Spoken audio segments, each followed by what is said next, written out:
Žieminės padangos šoninėse sienelėse yra begalė skaičių ir raidžių. Kai kurie iš šių žymėjimų gali būti dažnam vairuotojui nesuprantami, todėl toliau bandysime juos paaiškinti. 205 yra padangos plotis milimetrais. 55 yra padangos pločio ir aukščio santykis procentais. Raidė R reiškia, kad padanga yra radialinė. 16 yra ratlankio diametras coliais.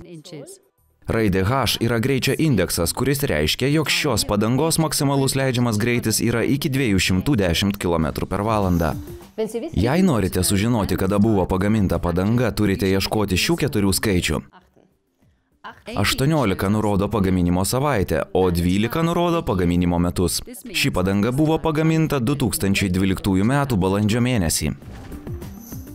Šis simbolis nurodo, kur yra protektoriaus dilimo indikatorius. Jei padangos protektorius yra sudilęs taip, kad susilyginus su šiuo indikatoriumi reikėtų pagalvoti apie naujų žieminių padangų įsigijimą. M ir S raidės reiškia mud ir snow. Įstatymų leidėjai yra numatę, kad taip reikia žymėti žieminės padangas. Tikrose žieminės padangos yra žymimos snaigės simboliu, kuris yra vadinamas snaigiakalnės simboliu. Būtent šios padangos yra idealios žiemos išbandymams.